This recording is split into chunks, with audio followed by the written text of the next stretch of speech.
What's up? What's up? What's up? It's your boy Domuto. We back with another video, and it's 5 in the morning, and we making reaction videos. I don't know why, but anyway, yeah. Anyway, today we're watching Patrick CC, Dirty Dan Schneider. Ooh. All right, it's could be one of them videos, huh? Hey, shout out to Patrick CC. That nigga been posting like crazy, long ass videos too. We watched the Diddy Files and shit, and all that. So shout out to Patrick CC. But let's get into it. Is it a coincidence that 3 convicted pedophiles were working at the largest children's television network during the peak of its success and popularity? What if I told you that there was also a convicted pedophile managing the children that were often cast on the network's shows? What if I told you that many of the underage girls were forced to kiss men over the age of 18 on camera? And then what if you found out that multiple of these young victims grew up and were caught performing inappropriate sexual acts with children themselves, repeating the cycle of abuse? These are not rumors, these are facts. When you combine these facts with the realization that many of the jokes, physical comedy, outfits, and even random pieces of the set were sexual innuendos, at some point you'd start to eliminate the possibility of this being a coincidence and start thinking this was all by design. Today I'm going to break down exactly how a powerful network of executives separated child actors from their families, have their actors depend on them for emotional support, then abuse their power to overwork these children, rake in billions in profits, silence anyone who dared to speak out, and then bragged about it in front of the whole world. And just like most organized crime operations, they typically funnel Patrick about to get deep into this. Quiet on the set. Who? Up to one top boss, the untouchable creator of this machine. Insert Dan Schneider, the man behind the camera, the esteemed Nickelodeon producer who created some of the most iconic children's television programs in history.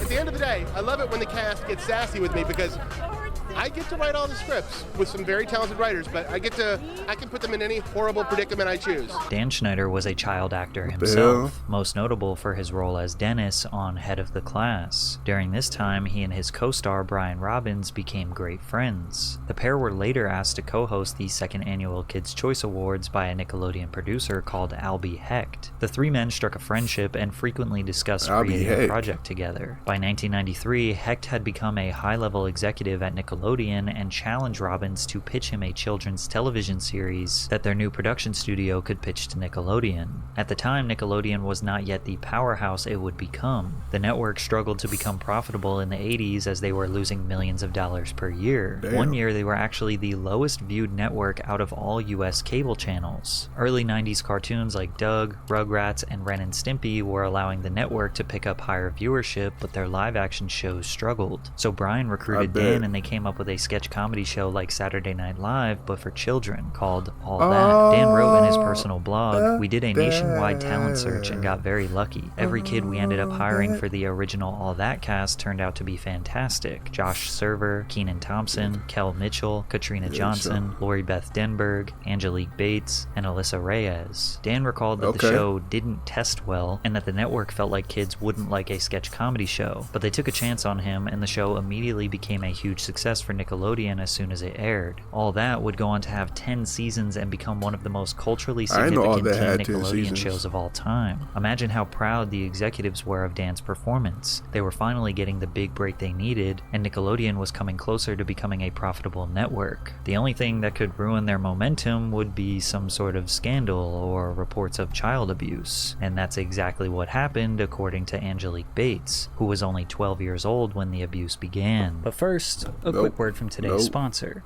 Underdog Fantasy. Underdog is the fantasy promo code PatrickCC for a first deposit match worth up to $100. It makes watching the NBA even more interesting for me. So rep your team and make your own picks with Underdog. From 1992 to 1996, I was a series regular on Nickelodeon's All That. I was only 12 years old, and that's when my nightmare began. I was physically, mentally, emotionally abused in front of the producers and cast members, and sometimes they could even hear me yelling.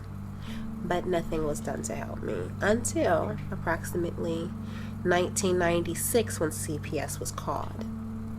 Wow. And when CPS came, I was pressured by all the adults that were set to protect me to stay silent. I did, and I have. But I can no longer stay silent, and I won't. Good for you. My name is Angelique Bates, and I am an adult survivor of child abuse.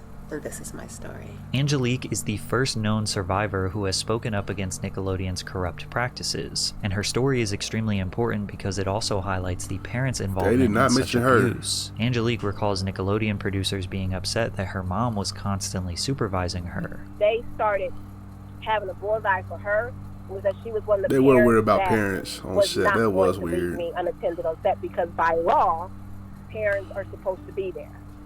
So they didn't like that fact that she wouldn't leave. Some parents would leave their kids unsupervised while they work. They trusted the producers and did not want to interfere with their child's opportunity to build a career for themselves. Angelique's mother was not like that, and she even recalled a time where someone made a sexual advance towards her and her mother threatened to sue the network. Unfortunately, Angelique's mother was also physically and emotionally abusive towards her, so she wasn't safe on set or at home. Oh, damn. Double-ass story with my mom. My mom's beating my ass, but then she's like protecting me from Nickelodeon all at the same time.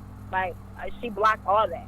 Like I said, the reason why they started hating her was because she was blocking me from that and because she was turning down sexual advances from it. Angelique slowly received less and less work due to her mother's involvement and believed she was blackballed by Nickelodeon because she and her mother could not be controlled. And because no wrongdoings were ever officially reported, all that ratings continued to soar. The series propelled the careers of cast members Kenan Thompson and Kel Mitchell, who starred in the first All That spin-off, Kenan and Kel. The show originally aired on Nickelodeon for 4 seasons from 1996 to 2001 and was equally as successful as All That, winning the Favorite TV Show award at the 1998 Kids' Choice Awards. They also starred in the Nickelodeon cult classic film Good Burger. However, with Schneider in charge, not much changed behind the scenes. Taisha Hampton, ex-wife of Kel Mitchell, spoke out on suspicious behavior she experienced on Nickelodeon sets. Taisha was married to Mitchell from 1999 to 2005, but they originally met on the set of Good Burger where she was casted as an extra. She too backs up the claims that parents were not around. And these parents, like Kel's parents, were not with him.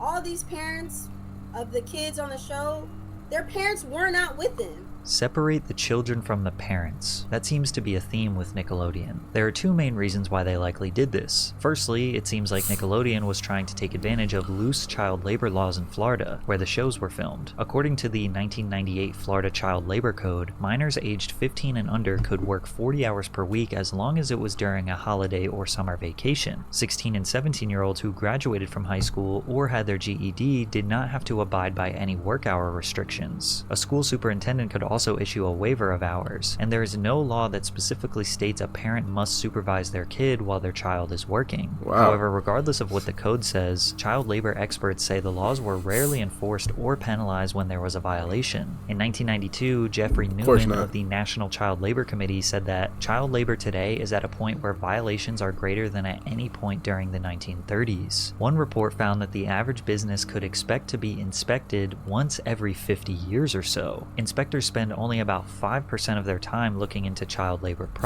because they don't care about children's TV. They don't care about children's TV like they'll care like by like an adult channel with adult, actors. Cause they don't take children seriously, and that's very sad. That's like really, really sad that they don't take children seriously enough to protect them. It's just weird. Problems. Businesses across the entire nation were taking advantage of loose child labor laws in the 90s. Do you think Nickelodeon was any different? Children are more susceptible to exploitation and abuse in the workplace due to their vulnerability and lack of bargaining power. Think of how easy it would be for a TV producer to torment and gaslight a young actor if they weren't getting their lines right or performing to the producer's standards. But if their parents were there on set witnessing their child get scolded, they might cause a fuss. Producers want as little friction as possible, so it's not crazy to think that they probably cast talent with parents who stay out of their way. But once they do get the parents out of the way, what do they do with the kids? Because we would get into clubs and we were young, like 16, 17 years old, we'd be in clubs. And the people on the set in Florida made us fake IDs. And of so course. then I started thinking, I was like, wait, what? And then they were talking about orgies, and they were talking orgies. about people on the set would show like pornos, and they'd give us alcohol. Yeah. Like young kids on that set. Yeah, these were grown 30-year-old men and women. Showing this to the kids. 16, 17, 15, 14-year-old kids. But another one of the cast members was like cleaning Dan Schneider's car with a bikini on. And now this time she had been 15, 16 years old. There were other times they would have like parties where the parents wouldn't be there, and they'd give us alcohol. And another one of the people on the cast was giving blowjobs to the producers. Wow, one of the kids. And they were kids. Tracy Brown, whose son Brian Hearn was cast on All That for season 7 and 8, tells a similar story from a mother's perspective. Because there were many times on that set where they're like, hey, we want to invite Brian to a party. And I'm like, hey, just Brian? And they go, yes. And I'm like, no. And they don't like moms that take control of their child. But I had heard things. So guess what? You don't need to like me. And they were like, well, bye-bye. And I was like, let's go. I was not going to do anything for the money. Like, y'all need to understand, I'm that woman. I'm not going to do anything that might compromise my son, not even for the income. What's sad about her story? Like, y'all saw the Quiet on the Set, right?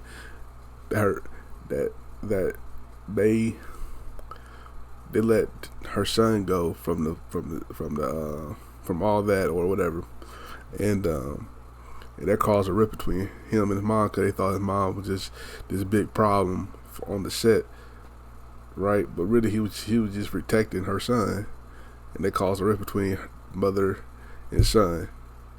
That's crazy. Like, that shit. But many even really suspect stupid. that the producer's perversion may have been scripted into the shows, starting with Kyra on Kenan and Kel, who was just 12 years old but was always trying to flirt and make sexual advances on the much older Kel. She would refer to him as her boyfriend despite him being obviously uninterested because she is a child. At the same time that Kenan and Kel were huge stars, one All That cast member emerged and became the most iconic Nickelodeon star of all time, Amanda Bynes. At just 10 years old, Amanda stood out amongst her peers and showcased her comedic talents through various characters and sketches. As a preteen, she was maturely confident and comfortable on screen.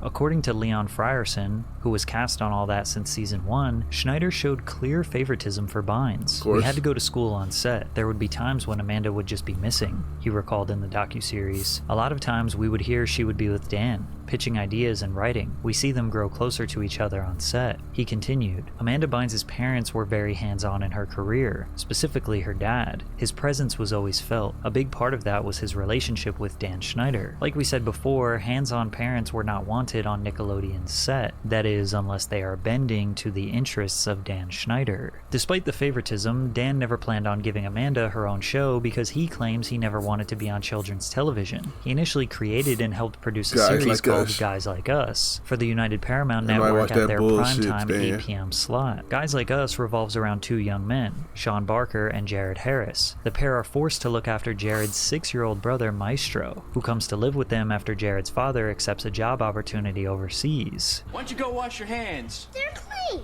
Well, then go wash your feet. Dan's sitcom designed for adults was an utter failure as he was not funny nor creative enough to keep adults entertained. It was canceled after one season due to abysmal ratings, so he shifted his focus to creating a show around Amanda. The Amanda Show was a sketch comedy television program that had a very similar look, feel, and comedic style as All That and Kenan and Kel. Schneider struck gold again. The Amanda Show became the highest rated live-action television program on Nickelodeon during its run. Amanda portrayed various characters that would become iconic, such as Judge Trudy,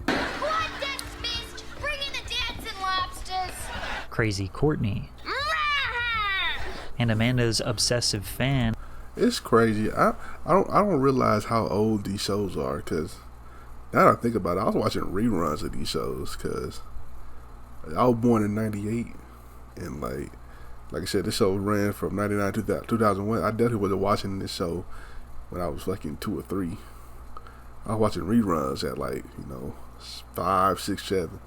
You know what I'm saying? Like, of this. Like, that's crazy. I'm watching reruns of all that. Like, that's crazy to me. And Penelope Taint. My name is Penelope Taint. I'm Amanda's #1 fan, please. And it took us 20 years to realize that her last name was a sexual innuendo. People also think that her catchphrase, Amanda Please, was built off the phrase, a man to please, which would be such a deep, detailed level of innuendo that it's kind of hard to believe. I feel like that's However, a as this video stretch. goes on, it just seems more and more possible. People today also believe that her sketch called Amanda's Jacuzzi may have been inappropriate since the whole concept was her as a 13-year-old interviewing mostly grown men in a hot tub. And of course, another foot joke. Is it also true that you can put both of your feet inside your mouth at the same time? I don't know. No. Even Dan decided to jump in the jacuzzi with Amanda. Hi, welcome to my jacuzzi. Today my special guest is the executive producer of The Amanda Show, Dan Schneider. Hi. Now, you're the executive producer of the show. Yes, I'm the executive producer and the head writer. People believe Dan was almost bragging by creating lightly sexual conduct into his kids' shows, like the Spitballer 5000, which was a phallic object that the kids had to blow into to launch a giant spitball at someone. Behind-the-scenes footage indicates that Dan and Amanda were very close, which is why it was shocking that The Amanda Show abruptly ended in 2002, just 3 years after it aired on Nickelodeon. In an interview with The Times, Bynes explained that she decided to leave for other opportunities. I was having fun, but at 15, you don't want to be doing what you did when you were 12. Schneider also commented on her exit with, I've seen kids in her position experiment with drugs and be too promiscuous, but Amanda has avoided all of that. My wife, who knows her, says she's almost like Marsha Brady in that she's so clean-cut and wholesome. This quote seems characteristically odd from Dan. Like she was just talking about transitioning to more mature roles like her sitcom What I Like About You, and he had to bring up drugs and sex for some reason. Many years later, cast members would come out and speak about how they perceived Amanda behind the scenes. Actress Chelsea Brummett, who co-starred on All That, recalled, she was closed off to everyone. You'd ask her a question and she'd give you a quick answer to end the conversation. She was always defiant with her dad, but she tried to hide things from her dad. She always seemed like she was trying to hide things. They would butt heads. This recountment does line up with the timeline of 2003, where Amanda sought to be emancipated from her parents at just 17 years old. In June of 2003, Amanda's agent, manager, and lawyer were all abruptly fired by her parents. The young star, now 17, was seeking legal emancipation from her parents, who were furious when they discovered that the reps had concealed this fact from them. Unfortunately, Amanda was not able to successfully get emancipated. During this rough patch in her life, Bynes reportedly leaned on Schneider and his wife, Lisa Lillian, for support. Weird. She was spending a lot of time with us, said Lillian, but she never left her family's house. This direct quote from Dan's wife is strong evidence that Dan and Amanda were close offset. Amanda has spoken out very strongly against her father and maybe at the time looked at Schneider as a replacement father figure. Dan also recently recounted a night where Amanda ran away from home. One night, it was very late, well after midnight, 1 or 2 in the morning. Phone rang. I answered. It was Amanda. Subscribe to a Dan Schneider channel. She had some conflict with her parents, I think her father, and she called me. I was immediately concerned about her safety. I called someone who I knew was fairly nearby. That person was able to go and pick her up. Then I knew she was safe. I felt better. She ended up being taken to the police. As much as people blame Dan for the downfall of Amanda... Why is Tebow interviewing you? Anyway. Hold on, I'm sorry. Hold on. I gotta see what he got on this channel. Career, or claim that he had suspicious involvement that's deeper and more inappropriate. Throughout Amanda's whole life and numerous public spirals, she never blamed or accused Dan Schneider of anything. All of her anger and horrible accusations were towards her biological father. However, the cloud of mystery and potentially inappropriate behavior surrounding Amanda, as well as her obviously broken family life, seemed to be a common gray area Dan found himself in with his stars. Over the years, some of the most prominent stars like Jamie Lynn Spears, Jeanette McCurdy, and Ariana Grande all had absent fathers. On one hand, you can blame the parents. On another, you could look at Dan as a predatory opportunist. Or maybe it's a little bit of both. But there was a real convicted predator who worked underneath Dan Schneider. Jason Handy, a production assistant who worked on All That and The Amanda Show, exchanged email addresses and phone numbers with parents and kids who thought he was a friendly and helpful presence on set. You thought, oh, I could be friends with this person, said MJ, the mother of a former actress on The Amanda Show, who was identified as Brandy. The mother was mortified when she saw her 11-year-old daughter looking at a graphic email from Handy. It was a picture of him naked, masturbating. That's disgusting. And he said he had sent it to her because he wanted her to see that he was thinking of her. Her daughter left the entertainment industry after that email. Handy was arrested in April of 2003 after law enforcement received a tip about him. When the police investigated his home, they found over 1,700 images of young girls in erotic poses, as well as 7 videos on CD files of children engaged in sexually explicit conduct. In Handy's personal diary, he wrote sentences like, "I am a pedophile full-blown." He added, "I have really been giving into my desire for little girls these past few weeks." And then he detailed his day-to-day struggle on how he could find a victim that he could sexually assault. In 2004, Handy was sentenced to 6 years in prison after being convicted on 2... With all that evidence, 6 years?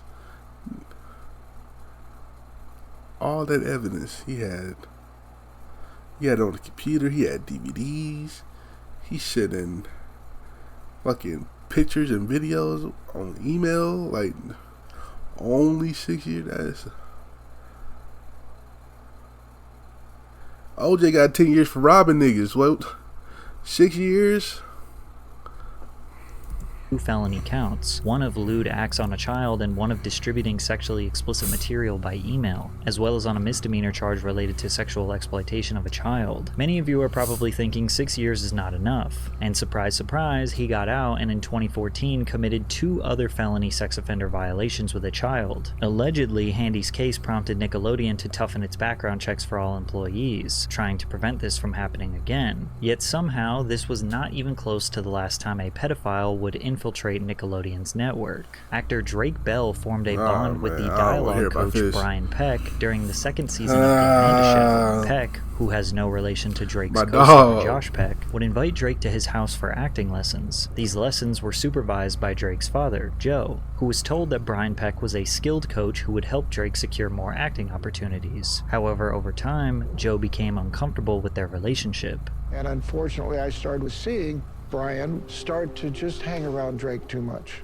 and Brian Peck's so sick, bro. Well with me. Drake would be in the dressing room or something, and in would pop Brian and just touch Drake. You know, do things that. Wait a second, what are you doing? Drake can put that on himself. And the thing is, this is in front of people. Joe expressed his concerns with production personnel and said he was uncomfortable with Brian, only to be called homophobic because of Brian's sexual orientation. Therefore, Joe backed off. Okay. Even if he's he's gay. Okay, let's say he's gay, right? Even if he's gay, he's still being too touchy-feely with kids. Like, I don't give a fuck, gay, straight or not, nigga. That shit weird. I never got Once that part. this got back to Brian, he manipulated Drake into severing ties with his father/manager, suggesting that Joe was sabotaging Drake's career. Peck subsequently integrated himself into multiple areas of Bell's life and became a father figure for the young actor. Eventually, Peck convinces Drake's mother to let him stay at his house during auditions. These predators entice the children with fame and fortune, convince them that their parents are trying to hold them back, then totally isolate them and do who knows what behind closed doors. It's likely that all the kids who made it out unscathed were because of parents who stepped in and removed their child from the situation before it was too late. However, the more popular the actor was, such as Drake Bell, the more difficult it became to remove them from the industry. Yeah. Sadly, with Brian Peck and Drake Bell, we do know what happened behind closed doors. When Drake slept on Brian's couch, the sexual assault began. I was sleeping on the couch where I would usually sleep, and I woke up to him. I just opened my eyes, I woke up, and he was sexually assaulting me. Why don't you think of the worst stuff that someone can do to somebody as a sexual assault, and that'll answer your question.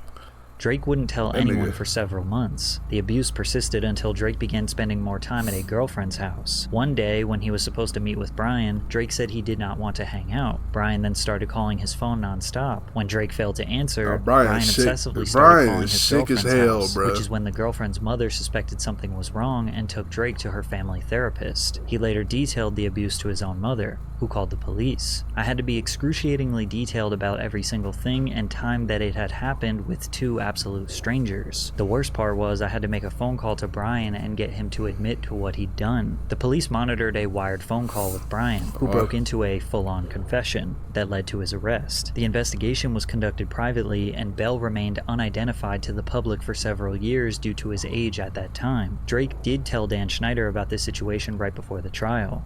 And when Drake and I talked and he told me what had happened, I was more devastated by that than anything that ever happened to me in my career thus far. And I told him, I'm here for you. What do you need? But Drake's mom, a lovely woman who I stay in contact with this day, she came to me at the time and she said, Dan, I'm not good with words like you are. And would you help me with my speech for the judge? And I said, of course. And I did. During Brian Peck's trial, numerous prominent figures in the entertainment industry wrote letters of support vouching for his character, including James Marsden, Taran Killam, Growing Pains star Alan Thicke, Boy Meets World actors Will Friedle and Ryder Strong, among others. Some of these figures, including Friedle and Strong, have since expressed their regret over writing the letters and stated that they were manipulated by Peck's misinformation. Brian Peck was convicted of child molestation in 2004, pleading no contest to a charge of oral copulation with a minor under 16 and a charge of performing a lewd act with a 14 or 15-year-old. He spent only 16 months in prison and was mandated to register as a sex offender. And if you are surprised at that abysmally low sentencing, Peck got out and secured a job working for Disney's The Sweet Life of Zack and Cody in 2006. He was the mirror. Where he voiced London Tipton's Talking Mirror for 3 episodes. That's so the Disney crazy. Channel hired a registered sex offender. Despite these horrible circumstances, Disney Drake Channel remained next. in the industry and would go on to star alongside Josh Peck in their legendary buddy comedy Drake and Josh, which again caused the network's ratings to Disney Channel sending out apology letters right now, boy. They calling the stars from the Prime Disney Channel. Y'all good? You know what I'm saying? You know. Man, we were thinking about giving y'all some money, you know. Explode to That's new what heights. Disney doing the right series now. premiere was watched by 3.2 million viewers, the network's highest-rated series premiere in nearly 10 years. Drake and Josh episodes regularly saw viewership upwards of 5, 6, 7 million. As of 2006, the show ranked consistently among the 10 most-watched cable shows across all of television, and you could just add Zoe 101 to the list of Dan's dominant programs, which saw an average of 3 million viewers per episode. It was on the set of Zoe 101 where even more photos emerged of Dan getting a little too comfortable with the cast, particularly Erin Sanders, who was merely a child being held and coddled on Dan's lap. You can also see this photo where Dan's hand is resting on the child's lower back. Zoe 101 also had 34 different kissing scenes across its 4 seasons. While this may not seem that strange for a teen drama show, it did often lead to underage female actresses kissing over 18-year-old males. Brando Eaton was 20 years old and Victoria Justice was 14. Victoria at this time also had to kiss Jaren Vosberg, who was 18.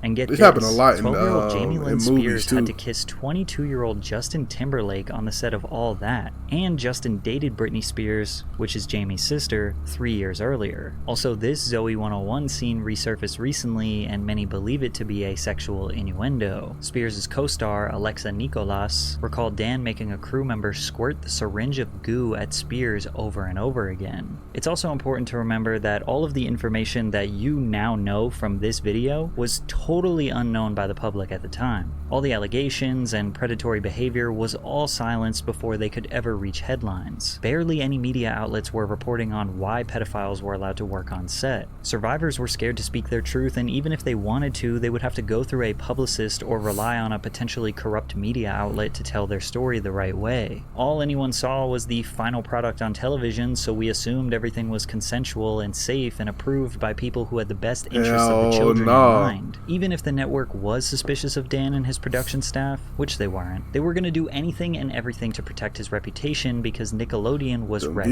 hot. At this point, they had been the #1 network in viewers aged 2 to 11 for over a decade. They were raking in millions of viewers and billions of dollars. Dan had more power than ever and was about to unleash all of his sick fantasies through iCarly. The basic premise of iCarly was that Carly Shay, played by previous Drake and Josh co-star Miranda Cosgrove, and her friends Sam and Freddie, played by Jeanette McCurdy and Nathan Kress, produce a web show from Carly's older brother's apartment. The show resonated with the real-world rise of online content creation and the growing influence of social media platforms like YouTube during the 2000s. The show within a show encouraged fan interaction by incorporating segments that invited viewers to participate in the show's interactive elements. Additionally, the characters often responded to fan mail and viewer submissions on their web show, further blurring the lines between fiction and reality. Like, take a look at this time they called a 12-year-old fan. iCarly restarted the internet for real. I follow your Twitter. How old are you? I'm 12. No way, I just turned 16. You're 12? Yes. I'm like a little over double that. Yeah, Jerry's all old. So what do you like about iCarly? I love it. It's really funny. Anything else you want to know about iCarly or any questions or anything? No. No? You're all set? No. Thank you. Do you know what I know? Would you like us to get on a plane and come to your house? Yes. Oh, well, that's not going to happen. Oh, okay. Okay. Dan himself often communicated directly with fans on his blog, danwarp.blogspot.com, where he gave behind-the-scenes information and did Q&As. He also started giving tons of behind-the-scenes clips to his Dan Warp YouTube channel, giving us insight on the cast's uncomfortability around him. What? It wouldn't be a video from iCarly if I didn't do this to you. I don't know. What the hell? What are you doing? I don't know. What's going on? What are you wearing today? Who did your outfit? I've had too much caffeine! Don't do anything with this footage. Please, it's so lame. Did you know that the average adult American male has 18 hairs on each of his toes? This is what happens when it gets late. Yeah, seriously. Let us go home, Dan. We would be home if you had gotten some of your lines right earlier in the day, right? Am I right? Yeah. She's so wholesome. Oh, look. Embarrassed now. Who's embarrassed? No. What are you doing? I'm scared. Jeanette. Susie May Page wants to know. Susie May Page. Yeah, if you could fill a pool with get out of here. Sorry. Wants to know if you could fill a pool with anything you like and swim in it. What would it be and why? Confetti, because it's a celebration in the pool. Okay, that makes no sense. Okay. Miranda. Pineapple juice. What? I didn't ask the question. Oh, sorry. Well, I heard. I was thinking this whole time. Okay, the question is, if you wanted me to hit you with a bottle of something, what would it be? Pineapple juice? Okay, here comes. This is why I'm in Hollywood. Yeah, eat your cereal, kids. Nigga lame as hell. Say nice things about me? Corny as hell. Because I will tase her if necessary. Uh-oh. I have the taser. We haven't had to use it in a long time. I said lots of nice things. Oh, I said nice things about you too. Oh. Aww. That's gonna get on TV. Awkward as hell. That's gonna get on TV. In these clips, you can get a glimpse of Dan's unpredictability. I mean, just look at how Miranda steps away from Dan as he proceeds to make his way around her back, and then hugs her from behind as she stands awkwardly still. As you can see, while Dan is shoving a camera in these actors' faces, they're often confused. Is he joking? Is he angry? Is he creepy? Is he going to touch them or grab them? They look extremely uncertain around him as he talks to them like a classic jester. But iCarly was a massive success for the network throughout its 6 seasons from... I'm not defending Dan Schneider in any type of way. Like, the awkwardness of somebody just sticking the camera, that's low-key kind of normal now. Like, that's like normal in today's age. I'm pretty sure back in... When iCarly came out at 08, 07, that shit probably weird as hell. Strange as hell, awkward as hell. You know what I'm saying? So just sticking the camera in your face, trying to get behind the scenes footage of everything. Probably was awkward. I'm not. Dan Schneider's still weird as fuck, but yeah. 2007 to 2012. The pilot episode debuted on Nickelodeon to an audience of 4.1 million, followed by a second episode on the same day with 3.9 million viewers. The show was nominated for an Emmy Award for Outstanding Children's Program 5 times, and averaged 4.6 million viewers throughout its time on Nickelodeon. Somehow, Dan managed to outdo Drake and Josh. But looking back on the show, many of the jokes and innuendos were more blatant than we remember. How long? 3.2 seconds. Yeah! That's the longest it's ever taken you to beat me. Or how about the sack, which was Dan making fun of the Snuggie. You're just sitting on your couch, trying to polish your bowling ball, but your blanket keeps flying off your body. Oh, my blanket keeps flying off my body. Like, are we reading into it too much, or is polishing your ball while advertising the sack not strategic? They mentioned that the sack comes in 4 different colors. The sack comes in rash red, mucus green, pus yellow, or blue. His shows are always displaying close-ups of feet and putting cast members in predicaments where they have to touch each other's feet. Nobody thinks feet are this funny, especially not for them to be such a recurring bit in a television show. Many have pointed out that the Nickelodeon logo at one point was a foot, suggesting that Dan's influence was so strong he got them to change their logo momentarily to his fetish. I even found something on his blog that was particularly interesting. He had a segment called Fun Facts on his blog where he would go through an iCarly script and talk about tiny little details and why they matter. Like this one where he refers to Sam's necklace and how it's made of the same plastic that the antique radios that he collects are made out of. I mention this because it proves that there are no coincidences with what you see on screen. No matter how small or insignificant it may seem, Dan put it there on purpose. In this same episode, which is called I Date a Bad Boy, Dan says, scenes begin with Carly and Sam cutting a boy's hair. We see the first of 2 penny teas in this 1-hour episode. This one on Sam says, noodle booty. What does noodle booty mean? Why did Dan specifically point out her shirt and want us to know what it says? In another blog post, he specifically points out one of his intentionally inappropriate jokes. One where he wrote a joke where an adult woman sexualizes 17-year-old Nathan Kress. Dan writes, on the first few takes when Jane said her line, hey, those pants fit you real good, she was looking at the front of his pants. I had the director step in quietly and tell her that, because this is for Nickelodeon, we'd prefer she look at the back of his pants on that line. Winky face. I guess Dan thinks that complimenting a young boy's butt is somehow more appropriate. Additionally, take a look at this 2010 blog post where he discusses adults who watch iCarly. He writes, there are around 150 people who work on iCarly, and none of us approach it like we're making a kids show. We make iCarly no differently than if we were writing and producing a primetime half-hour comedy for NBC, CBS, or any one of the major broadcast networks. This statement directly contradicts what he said while addressing the Quiet on Set documentary. Some people think that some of those jokes are inappropriate for children. What do you think of that?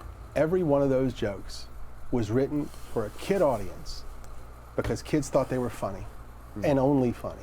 So Dan, are the jokes for adults, like you said 10 years ago on your blog, or are they for kids, we got your ass, like you just said recently when the pressure is at an all-time high? It was also during iCarly when 47-year-old Martin Weiss, who managed dozens of child actors, was formally charged with sexually abusing a former client. The victim told police that he had sex with Weiss 30 to 40 times about 6 years ago, and the abuse ended when he turned 15 years old. But Weiss denied that it was rape because the 15-year-old boy showed interest. But the boy said that Martin convinced him that this was common in the industry and denying him would ruin his career. Yet again, a pedophile infiltrated Nickelodeon, and nothing changed. Still, Dan was absolutely dominating. He likely had unimaginable power at the network. Whatever he nigga said the 15-year-old wanted it. Like, nigga, what? What? said goes, but he may have gotten a little too comfortable, maybe even cocky, because his next 2 shows, Victorious and Sam and Cat, would start to get him in a lot of trouble. Schneider was challenged with writing a competitor to Disney Channel's Hannah Montana. Zoey 101 had recently ended, and Dan knew that featured actress Victoria Justice had star power. If there is anything I've learned about kids today, and I'm not saying this is good or bad, it's that they all want to be stars. This direct quote from Dan potentially backs up accusations that he uses these teenagers' desires for stardom to manipulate them. Ironically, the plot of Victorious is about a girl who attends a performing arts school and aspires to be a famous singer. singer. In 2010, iCarly and Victorious were the top 2 live-action shows on Nickelodeon, helping Nick maintain its 16-year status as the #1 network on all of cable. Victorious aired from 2010 to 2013 through 4 seasons, winning Favorite TV Show at the 2012 and 2013 Kids' Choice Awards, beating out iCarly, as well as receiving 4 Emmy nominations. To the surprise of no one, Dan created another iconic children's TV show, but at what cost? Before the show premiered, Nickelodeon Productions partnered with the Columbia Epic label group of Sony Music Entertainment to co-produce the series to develop talent and release their music. Ariana Grande famously got her big break on Victorious. She was the perfect addition to the show due to her amazing singing capabilities, but her role on the show was the airheaded girl who says literally anything that is on her mind, perfect for Dan to take advantage of and insert more innuendos. Sometimes I wonder if you can get juice from a potato. I'm tired of seeing these videos. Is it possible for a teenage girl to drink water upside down? I'm thirsty. It's not possible. This clip of Dan and the Victorious cast behind the scenes has been dissected many times over the years, where Ariana and Elizabeth Gillis seem visibly uncomfortable due to Dan's presence. That was one of the better things I've ever heard. Hey! Hi, what's going on here? Nothing. You didn't cut out that part. Why are you sitting on the floor of the set? Ariana is constantly looking around, covering up her body as Dan towered over her. Many in the comments speculate that Liz started causing distractions so that Dan wouldn't do whatever they seemed to be afraid of. However, Liz Gillis actually ended up marrying... I don't know. That clip's kind of weird because I feel like most girls do that, like when, like, you know, if they got like cleavage on, they might pull their shirt up when they talking to like a guy or something. Like, oh, they just do it, and like they might pull the dress down. Cause I've seen the video of other guys around as well. It's not just Dan Schneider. You know, not defending Dan Schneider. I'm not people like, oh, you defend. No, I'm just, you know, I'm not saying he ain't do nothing. I'm just saying in this moment, this perfect video right here, this part right here, you can that could probably be a Nickelodeon producer that she met on the set of Victorious. Michael Corcoran is a very close friend to Dan Schneider. He wrote the theme songs for iCarly and Victorious. Liz and Michael began dating in 2012 when she was 18 and he was 40. They did meet on set before she was 18, which leads many to believe that she was groomed, but they are still together to this day. According to Jeanette McCurdy, Schneider regularly compared the iCarly cast to that of Victorious. The Victorious kids get drunk together all the time. The iCarly kids are so wholesome. We need to give you guys a little edge, Schneider said, according to McCurdy. Now, supplying minors with alcohol is a major accusation. There is definitely a lot of online evidence showing that the Victorious cast were very close, often mingling and hanging out after hours, but whether or not they are drunk is impossible to determine. However, the actor who portrayed Beck on Victorious may have confirmed McCurdy's statements on a TikTok that read, "When you don't remember the plotline to a single Victorious episode, but you remember going out partying every night." Daniela Monet, who played the lead's older sister, Trina Vega, told Insider that some of the actors' outfits on the show were not age appropriate, and that she wouldn't even wear some of that today as an adult. Daniela also recalled a time when she contacted Nickelodeon about a Victorious scene where she ate a pickle while applying lip gloss. She expressed concern to the network that it was too sexual to air, but Nickelodeon aired it anyway. And in case you were wondering if Dan ever slowed down on his foot content, no. He actually Daniela was like 20 something when the shows were going on. Spread your toes, girl. Woo! I still say this is non-performing. How about two girls fighting over a guy's foot while he sings a song? Wow, they're really soft. Nurses, feel these kids' feet.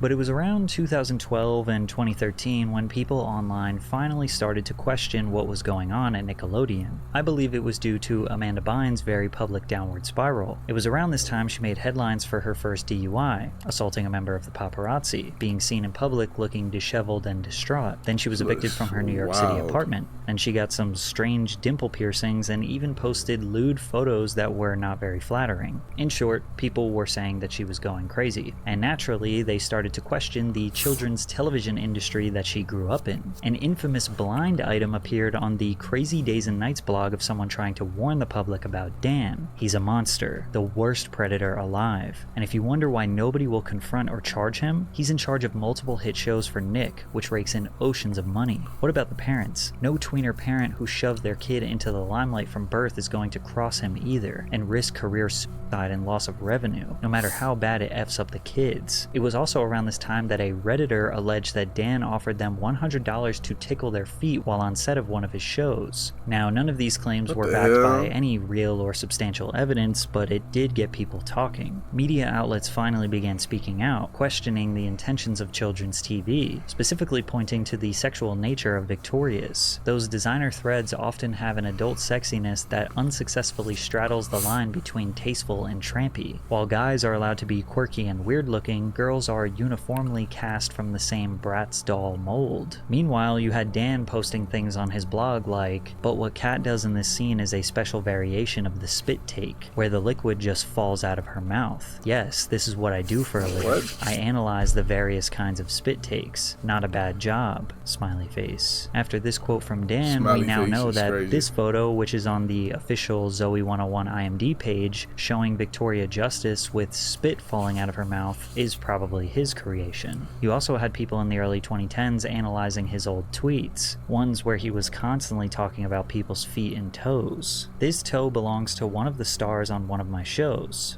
Whose toe is this?" To which he later tweeted, "The toe belongs to the sweet and hilariously talented Miss Jeanette McCurdy. Sam and Cat tomorrow. Right on the bottom of your foot, take a pic and use hashtag Sam and Cat Saturday. We will retweet and follow until our fingers get sore." I also found this extremely old Pepsi commercial Dan starred in the late 80s, which potentially features an innuendo with the lotion shot splattering on the guy's chest. Then the focus of the entire commercial being on his feet not wanting to touch the sand because it's hot. And of course, there's females in the background in their bikinis. Dan was unaware of the digital renaissance aiming to take him down, and he was as reckless as ever. iCarly was officially over, and Victorious was scheduled to end a few months later. Schneider decided to hit two birds with one stone and make a dual spin-off for both shows. He took a fan favorite from iCarly in Sam Puckett and a fan favorite from Victorious in Cat Valentine, and created a teen sitcom titled Sam and Cat. The premise of the show revolved around the unlikely friendship of Sam and Cat, who meet and become roommates in Los Angeles while starting their own babysitting business to make ends meet, which is basically the same plot as his failed primetime sitcom from the 90s. The pilot debuted on Nickelodeon to 4.2 million viewers and was surprisingly popular despite being a spin-off that was clearly inferior to its original shows. However, Sam and Cat only lasted one season and was cancelled following controversy behind the scenes. Firstly, Jeanette McCurdy posted this strange Vine. "Hey Dan Schneider,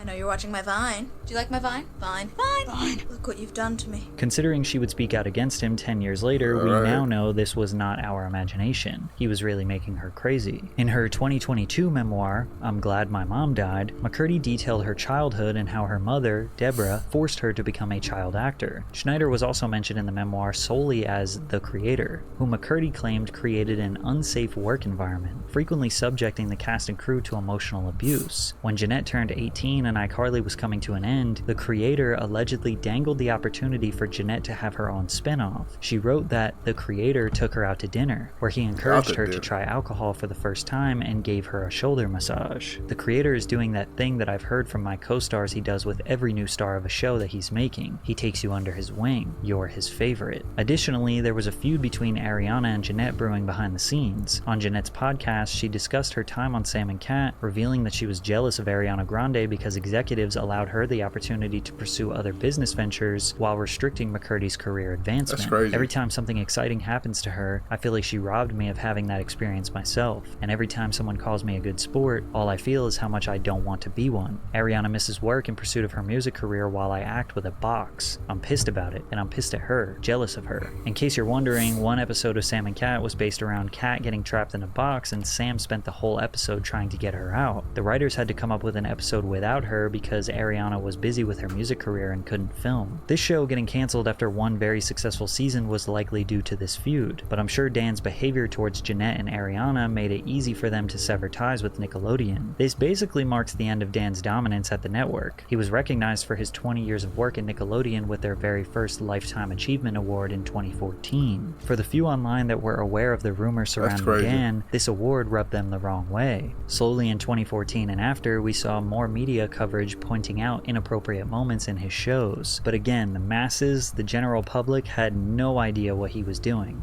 And for a few years, people stopped talking about him online, until 2017, when the Harvey Weinstein Me Too movement shook industry predators to their core, and Dan tried to make it out unscathed. In October of 2017, investigative reports by the New York Times and the New Yorker exposed decades of sexual harassment, assault, and misconduct allegations against film producer Harvey Weinstein. This prompted bloggers who knew about Dan's history to discuss him once again. More blind items from the Crazy Days and Nights blog emerged, like this one that suggests Dan, the producer, was sleeping with cast members. A producer who has been featured on this site from almost the very beginning. When she landed the part, the producer never mentioned anything about sleeping with her. All but one of them were underage. She suspected that because she was legal for almost the entire run of the show, that he was just not that into her. At some point, he did try and sleep with her and she turned him down. That rejection cost her a bunch of scene reductions. Meanwhile, the producer found someone else to sleep with who was also legal but loved to roleplay super young. She was getting the good lines and scenes. She was being offered crossover opportunities and new shows were being developed for her.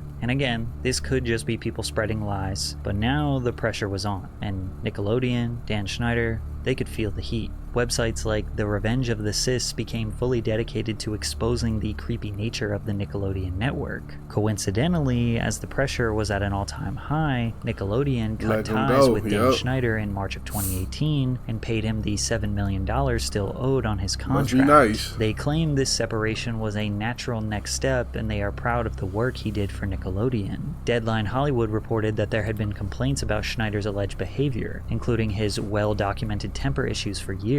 Following reports that Nickelodeon and Schneider parted ways, Dan's Twitter account went quiet. He only rarely made public appearances. He also tried to erase everything on his blog, but we still got that. Nickelodeon Studios even released its reboot of iCarly for the Paramount Plus streaming platform without Schneider. From Dan's exit in 2018 until today, YouTubers, bloggers, previous cast members, and media outlets greatly contributed to informing the public about Dan's ways. Perhaps the most detailed and detrimental article was the 2022 Business Insider Deep Dive, which interviewed 15 of Dan's former co-workers, some of which spoke horrible things and others defended his character. Dan cared about the kids on his shows even when sometimes their own families unfortunately did not. Russell Hicks, Nickelodeon's former president of content and production, wrote, "He was the shoulder they cried on when something happened to them. He understood what they were going through." Schneider drew hours away from writing scripts and instead spent time mingling with the stars on his shows, taking them out to dinner and inviting them to his house for holiday parties. It became so frequent that some of Schneider's colleagues questioned the amount of time he spent interacting with young actors. While Dan focused on being accepted by the children on his shows, several writers and crew members claimed Schneider created an uncomfortable, bizarre environment, regularly demanding 14-plus hour days and expected writers and crew members to be available 24 hours a day, 7 days a week. More disturbing was Schneider's behavior towards female crew members, reportedly hugging them for extended periods as a joke, making people uncomfortable. Schneider also requested massages from adult female colleagues during his tenure at the network, according to several Nickelodeon staffers. Kerry Mellon, who worked as a costumer on Schneider's shows for 14 years, said Schneider received weekly massages from a third member of the costume team. They also claimed that Schneider would ask the women to give him a massage by reaching under his shirt. Despite claims that he fostered a hostile work environment, Schneider's shows at Nickelodeon were greenlighted because of his influence within the company. On-set employees rarely pushed back against Schneider. Another writer said, "Because you just didn't cross Dan. He was a really scary presence." However, it took all the way until the Quiet on Set documentary before Dan ever responded to any of these allegations. But during this 20-minute interview, he basically only admits to being mean to his writers. I would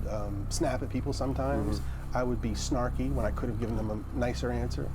I would not give people the time that they needed. I would be in too big a hurry to get on to the next thing I had to do. And watching that show, it made me there were so many times I wanted to pick up a phone and call some of those people and say, I'm so sorry, and let's talk about it. And I wish you'd had a better time, and I wish I could have. You're only sorry that you got caught, The rest man. of this conversation was him deflecting blame. He said that his inappropriate jokes were approved by the executives at Nickelodeon that were above him, and they didn't think the jokes were inappropriate at the time. But he also said that since people are upset about those jokes, then he's okay with erasing them, which makes people wonder, are they inappropriate or not? He claims he had no knowledge of any sexual assault that any of his previous cast members experienced, but he did admit to demanding massages. Let's talk about the massages. Okay. Watching the content yesterday, it was disturbing. It was wrong. It was wrong that I ever put anybody in that position. It was the wrong thing to do. I'd never do it. You overuse your power, bro. That I did it then. I apologize to anybody that I ever put in that situation. I'm not sure if, and even additional. Like I said, we not sure if he did something or not. So, but he overused your power, bro. You overuse your power, and that's sad. I apologize to the people who were walking around Video Village or wherever they happened, because there were lots of people there who witnessed it who also may have felt uncomfortable. So I owe them an apology as well. Yeah. He 100% wholeheartedly admitted that he forced people to touch him, which is interesting because it becomes very difficult to believe that he would stop there. Perhaps the craziest part about this video is that there's still so much more that I could cover. Right. Some people's entire YouTube channels are dedicated to bringing Dan's dark secrets to light. But I do want to leave off with this message. Just remember that it's easy to think that this is all just entertainment because, well, these allegations feature some of our favorite child stars. Remember that they were real victims that had to suffer. People have gotten so wrapped up and excited about this expose that they're now blaming innocent people for being complicit in these alleged crimes. For example, Zoe 101 star Matthew Underwood was getting death threats for not speaking out against Dan Schneider. So to prove to these people that he is innocent, he voiced 2 different times where he was sexually assaulted as a minor. So now, after hearing many of the allegations... Now, forcing people to talk about their trauma is weird. No matter if they have something happen to them or not, like, they don't want to talk about it. They don't want to talk about it. And if something didn't happen to somebody, they don't have to talk about it either.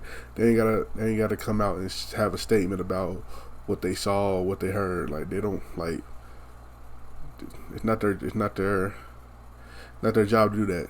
If they want to come out, they can come out whenever it's time. Don't force somebody to come out. You know, that's very weird.